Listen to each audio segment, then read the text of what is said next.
હવે પહેલા આટલું કામ પતાવી દઉં પછી કેટલે કામ પહોંચ્યું જાડી? તને જ પૂછું છું. 10 વાર પૂછું ત્યારે એકવાર કહીશ. આ ભાભીએ છે ને મને બરાબર ટ્રેનિંગ આપી છે કે તારી સાથે કેમ વાત કરવી ને કેમ વાત ન કરવી. જો સાંભળ, હા, તારા બંને ભાઈઓ છે ને એમને તારા માટે એક છોકરાની શોધખોળ કરી છે. હા, જો દામિની, કહી દઉં છું તમને કે મારા ભાઈઓ મારા માટે છોકરો જોવે જ નહીં. એમને લે. ખબર છે કે હું લગ્ન કરવા માંગતી જ નથી, તો મારા માટે છોકરો જોવે શું કામ? તો હું કઈ ખોટું બોલું છું? મને કઈ શોખ થાય છે તારા માટે છોકરા જોવાના? જો, હા, હાદીભાઈ અને સાગર બંને નક્કી કર્યું છે કે હવે તમારા લગ્ન કરાવી દેવા છે અને આજે છે ને એક છોકરાને જોવા માટે બોલાવ્યો છે. તો જ્યારે એ છોકરો જોવા આવે તો તું એ છોકરાને જોઈશ, એની સાથે વાત નહીં કરે, ખાલી જોઈશ. પૂછ કેમ એવું?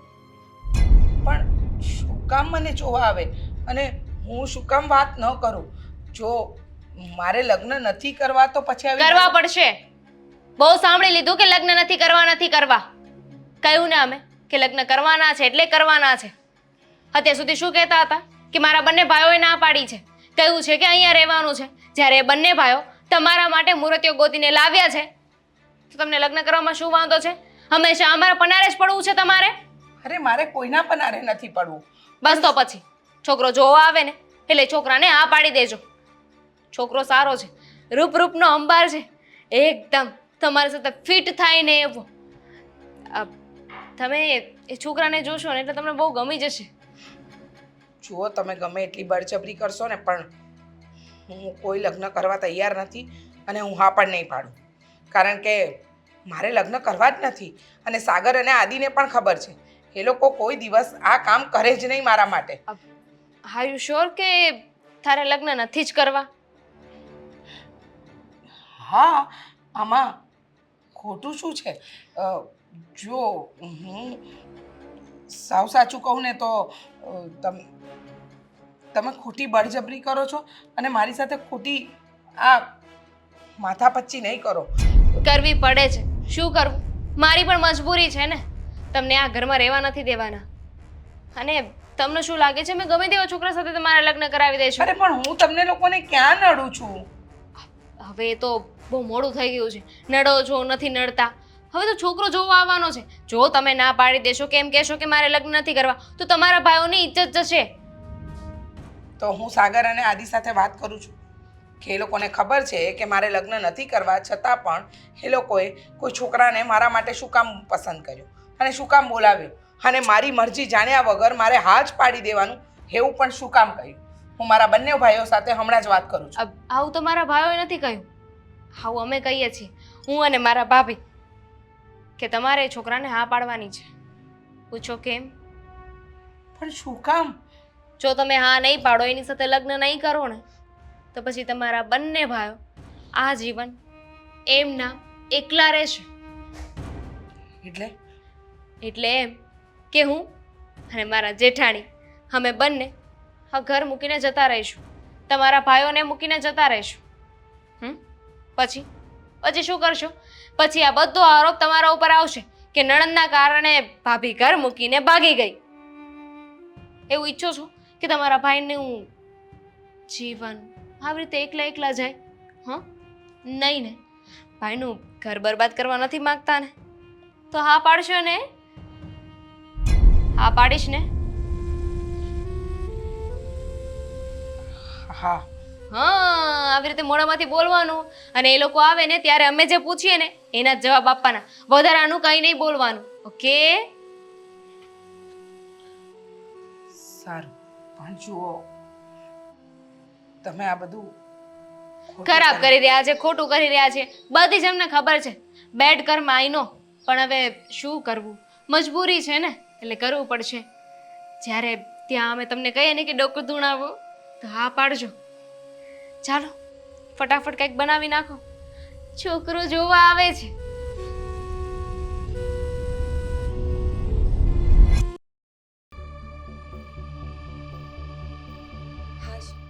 લગ્નમાં તો છે ને લાલ કલર જ પહેરવો છે. લાલ કલર ડેન્જરનો પણ આવે, પ્રેમનો પણ આવે, એટલે કોમ્બિનેશન સારું થશે મારું. લગ્ન થશે તો ને. આ એક વાત મને નથી સમજાતી, આ તમારા પ્લાન છે ને કોઈ દિવસ મારા પલ્લે જ ન પડ્યા. તો તારામાં બુદ્ધિ ઓછી હોય એમાં કોઈ શું કરે? મારામાં બુદ્ધિ બરાબર જ છે. હા, તમે મને કહ્યું હતું એવી રીતે મેં સાગર સાથે વાત કરી કે મારે સાગરને એવું કહેવાનું છે કે આ જાડી કોકની સાથે વાત કરે છે. એ મેં કહી દીધું પણ સાગર માન્યા નહીં. સાગરે પછી હાથીભાઈ સાથે વાત કરી, એ બંને વાત કરી અને પછી છેલ્લે કન્વિન્સ થઈ ગયા કે ચાલો કાંઈ વાંધો નહીં, બેનને કોઈ છોકરો ગમતો હોય તો ના ના ઉભા રહો, તો આપણે છોકરાને બોલાવી લઈએ. પણ તમે મને જેવી રીતે કહ્યું એવી રીતે આ જાડી સાથે મેં વાત પણ કરી કે એમને કોઈ છોકરો જોવા આવવાનો છે અને એ છોકરો આ બંને ભાઈઓએ પસંદ કર્યો છે. તો છોકરો આવશે ક્યાંથી? જમીન સે આય એટલે કે ક્યાંથી આવશે? એના ઘરેથી આપણા ઘરે આવશે. હો, આસમાનમાંથી ટપકવાનો છે?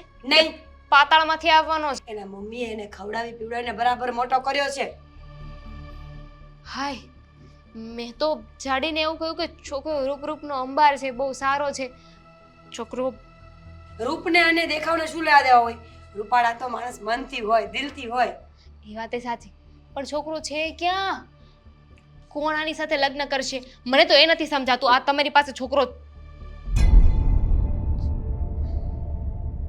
આ છોકરો છે? છોકરો જ છે. ફોન પર નહીં.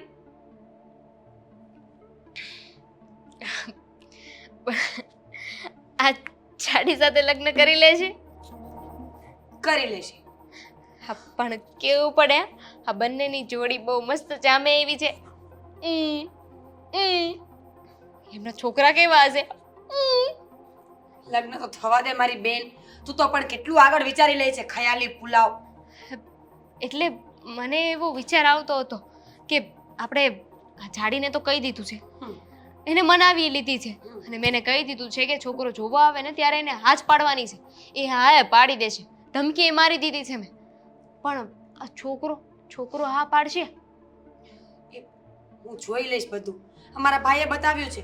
મેં મારા ભાઈને ક્યારનું કહીને રાખ્યું હતું કે કોઈ સારો છોકરો હોય ને જે અમારે આ જાડીને સાચવે તો મને દેખાડજે. આ છોકરો નિકમ્મો જ લાગે છે મને તો જ મારા ભાઈએ દેખાડ્યો હોય. એ વાત એ સાચી. નિકમ્માની સાથે નિકમ્મા જ હોય ને. આપણે બહુ કામના નહીં. વાત કાઢે છે. તું છે ને સારું સારું વિચાર. 24 કલાકમાં સરસ્વતી માં છે ને એકવાર આપણી જીભ ઉપર બેસે નહીં ને ઊંધું બોલી ગઈ ને તો પંચ મારી દઈશ. ના ના, હું શું કામ બોલું? હું તો સારું સારું જ બોલું છું કે જાડીને લગ્ન થઈ જાય, લગ્ન કરીને આ ઘરમાંથી જતી રહે, પછી આપણે સુખેથી શાંતિથી આ ઘરમાં રહીશું. હા, આવું વિચારવાનું. પણ આ બંને ભાઈઓ આ છોકરાને જોઈને બંને ભાઈઓ આ પાડશે? વિચારી લેશું. સાંભળ મારી વાત. આ છોકરો છે ને એ આપણી જાડીને પાછી ક્યારેય નહીં મોકલે. પૂછ શું કામ? શું કામ? એ મંદ બુદ્ધિનો છે.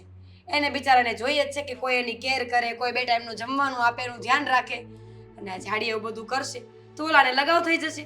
એટલે એને પાછી ક્યારેય નહીં આવવા દે. સ્માર્ટ. પણ તું તારી સ્માર્ટનેસ ઓછી ચલાવજે. હા, જાડીને કહેતી નહીં પાછી. મેં કાંઈ નથી કીધું.